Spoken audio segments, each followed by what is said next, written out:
From Connecticut Public Radio in Hartford, this is an Audacious bonus. I'm Kyone Wolf.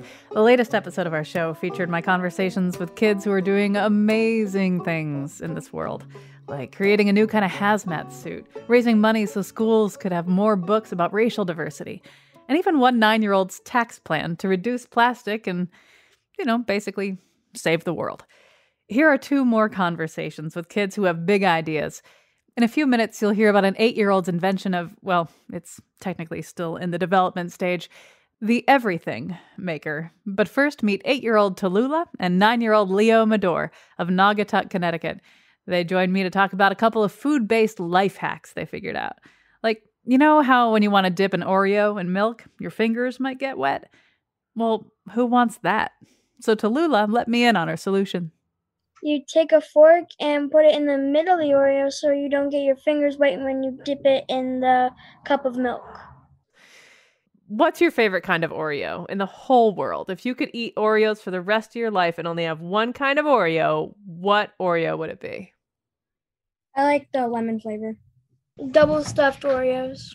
Yes! I agree completely. Double stuff, triple stuff, all the stuff. We tried the Lady Gaga ones. They were not good. Wait a minute. There are Lady Gaga Oreos? They're pink and green. What do they taste like? Like cake mixed with an Oreo, and it's just a weird combination, and it's just weird. Do you have any other hacks like you do with the fork and the Oreo? Any other solutions to make your worlds better? When you have like powder to make like iced tea, you put warm water and then it dissolves a little bit of warm water and it dissolves all the powder instantly. And then you put the cold water in it. I see. So if you didn't use a little bit of warm water first, it wouldn't dilute as well. Yeah. Your mom also mentioned that you have a technique with the packaging that comes with Chinese food?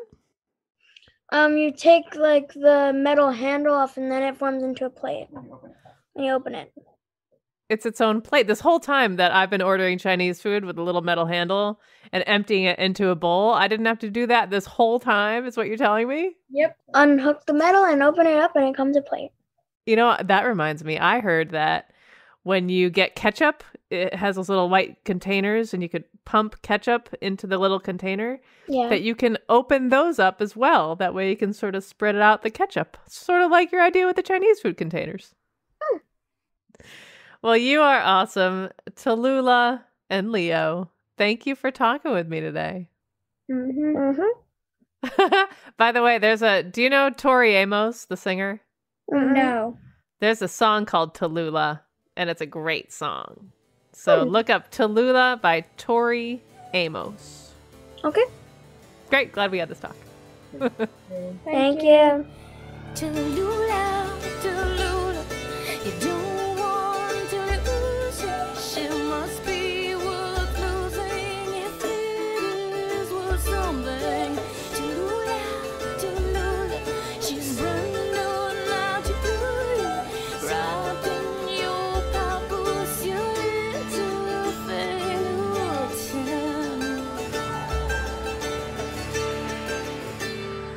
Next up, 8-year-old Lillian Macy Painter of Hartford, Connecticut. She's got an idea that made me feel both inspired and also struck me with a little bit of fear. The everything maker. I asked her, what exactly would this everything maker make? Like, I used to think I wanted a unicorn, but now I don't. I want, like, a pony or something. So you wanted a unicorn, but now you want a pony. Is the only difference between a unicorn and a pony the horn? Yeah. Okay. But I mean, if you were to get a real pony and you had an everything maker, couldn't you make a pony that had a unicorn horn? Yeah, but I don't know. Because you could also make a unicorn.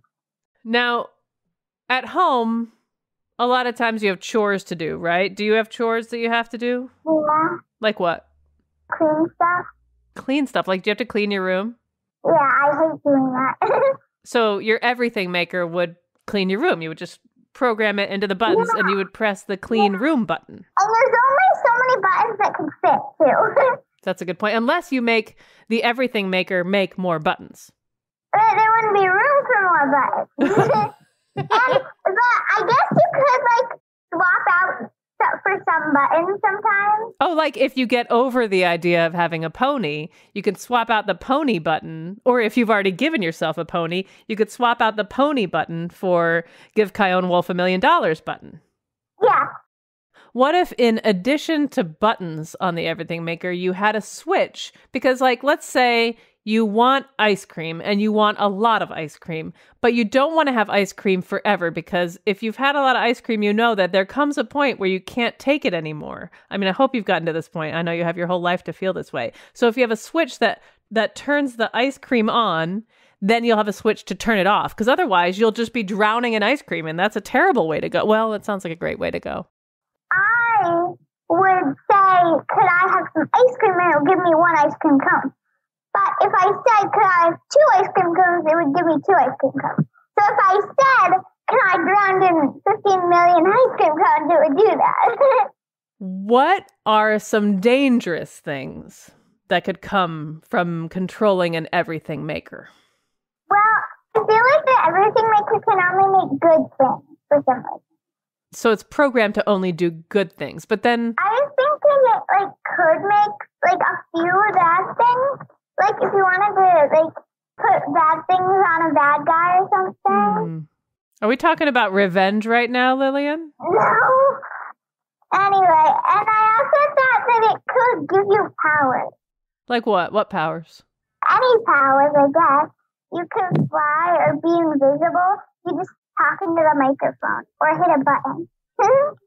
If you had to choose between flying and being invisible, like you only get one, which one would it be? I think it would be being invisible, because that would be really cool. Because, like, you could just, like, do anything you wanted without anyone seeing you. It could be like a spy.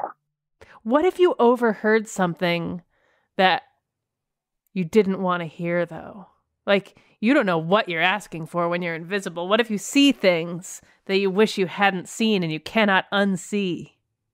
Well, yeah, but then you can just close your eyes. Oh. I hadn't thought of that. Thanks.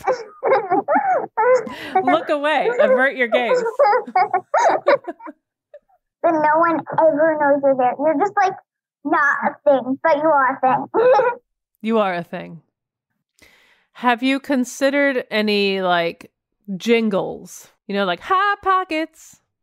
Have you thought about the theme song or a jingle for this everything maker? No, I haven't. But if I saw something on the TV I wanted, I could ask the everything maker to play it or make it. What do you think is the biggest thing? Because you were talking about a pony. What do you think is the biggest thing that this everything maker could make? Like, could it make a house? Could it make a city? Could it make a... Oh, yeah, it could make anything. Anything. It could make, like, 100 million gajillion gallons of candy if it wanted to. What's your favorite candy? I think Reese's Pieces. Oh, Reese's Pieces. I used to have Reese's Pieces at the bottom of my ice cream sundae at Friendly's. You get to the bottom of it, and there's Reese's Pieces at the bottom. Yum. Like a special treat after you finished all of it. It's a treat at the end of the treat. Well, Lillian Macy Painter, thank you for telling me about the everything maker. I really appreciate your time. You're welcome. Thanks to parents Shannon Plant and Jane Macy Painter for letting me hang out with their kids for this bonus track, and thanks to Jessica Severin D. Martinez and Katie Tolarski for their production help. If you haven't listened to the companion Audacious Kids episode, do yourself a favor and click on through to it. It'll make you feel better. And thanks for reviewing the show on iTunes and for subscribing. You have fantastic taste. By the way, the song that you hear on every episode of Audacious is called Good News by Mac Miller, and the cover that you're hearing in these bonus tracks is by Andy Thorne and Thomas LaFond. All right, that's a wrap. I'm Kyone Wolf. See you next time.